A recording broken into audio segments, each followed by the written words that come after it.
Hello everyone, I'm Brasinger, and this is World of Tanks news for the 8th of March 2013.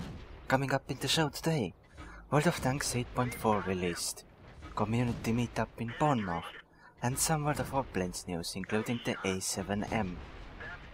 This week has been a really slow one for news, so it'll probably be a short one. Only 3 days ago the 8.4 update, which includes 13 new vehicles, was released, so now you are able to participate in battles with mighty new tank destroyers, including the A39 Tortoise, which is my personal favorite from the new branch, and of course also the Su-100Y, which is the new premium for the Soviet tree. That thing can destroy most targets of its own tier or lower with a single accurate shot, but it does have a really long reload time. The new German light tanks are there for you to pick off your enemies with style. They're really fun to play, they're small and agile. They can pack a punch as well in the long run. I find them fairly accurate as well. The maps which received a new visual and rendering style were Steppes, Fisherman's Bay, Ensk and Live Oaks. So go and check those out. They look just as amazing as the previous maps, which have been reworked. And finally, the new player tutorial is live, which covers tank controls, mechanics of shooting and basic combat tactics.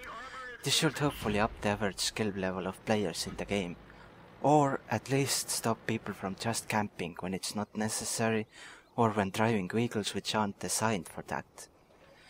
There's also an event tied to the release of the 8.4 patch. This event takes place between March 6th and 7th of April. All new vehicles except for the Su-100Y can participate in this particular event. The reason why Su-100Y can't is because it's a premium, which is fairly logical, in my opinion. In order to participate, you simply need to battle with the new tanks and earn as much experience as you can. You don't need to send any screenshots or replays or anything to anywhere. Wargaming can just see your performance from the database. There is a separate category for each tank, which means there can be a total of 2600 winners. What are the prizes, you ask? The top 200 of the experience score with tier 1 to 4 tanks receive 1000 gold.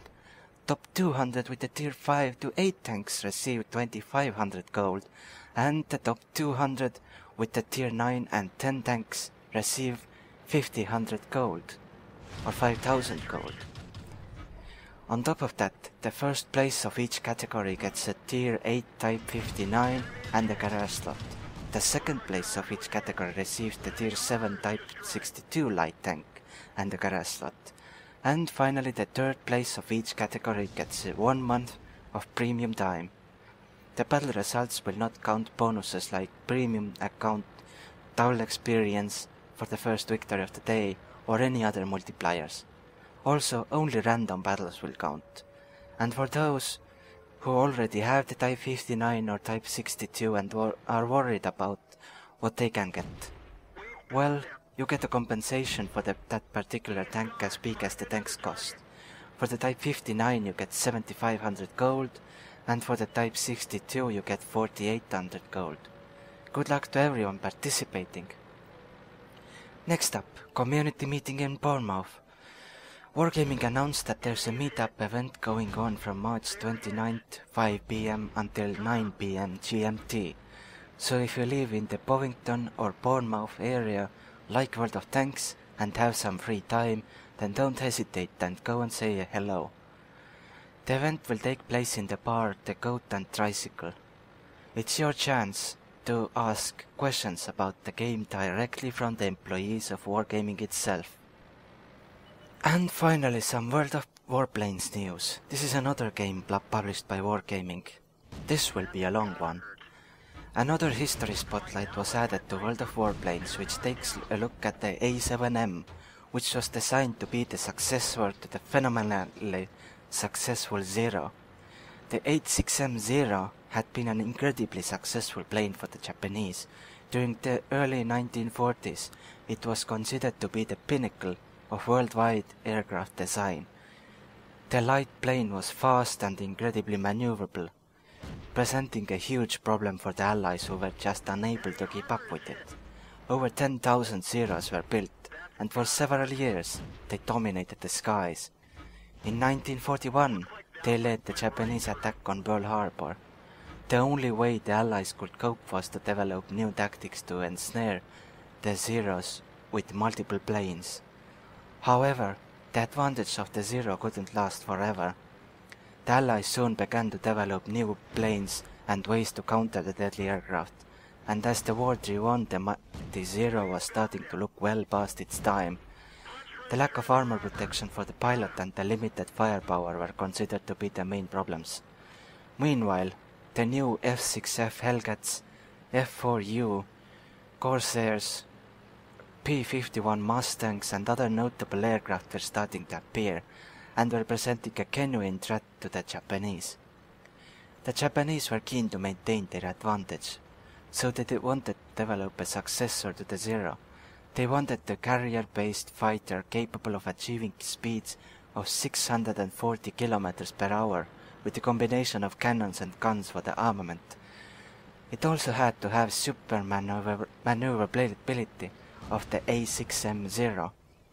The main problem was for the designers was finding a suitable engine. They had the choice of two, which would meet the required power output of 2000 horsepower, Mitsubishi's own HA-43 and the Nakajima NK9.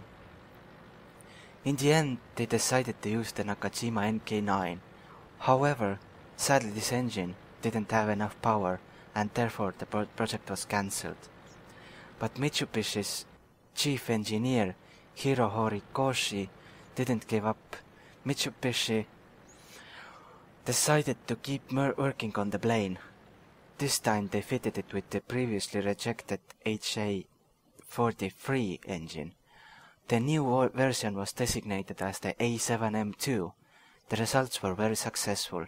The new design was able to reach a top speed of 628 km per hour. This was accepted by the Navy and plans were made for production.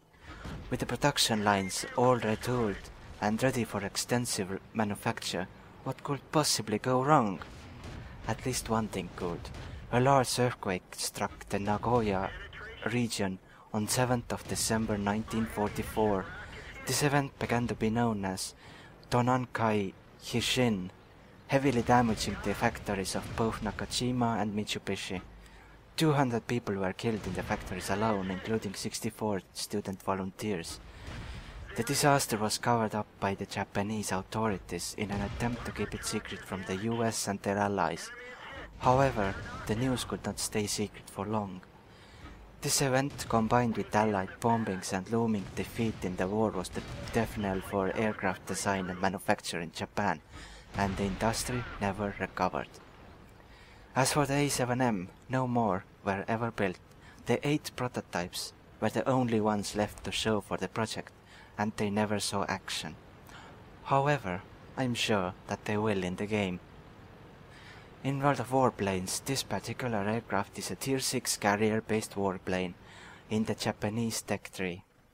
Just as in real life, you can progress from the somewhat lacking NK9 engine to the much better MK9, aka the NA-43 engine, and you should notice the difference right as you switch. The weaponry includes a selection of machine guns and an autocannon. You can also mount a pair of bombs for ground target destruction. This is it for World of Tanks news for this week, which was more of a history time rather than a news episode, but still, it's here and you watched it. See you out there, gamers.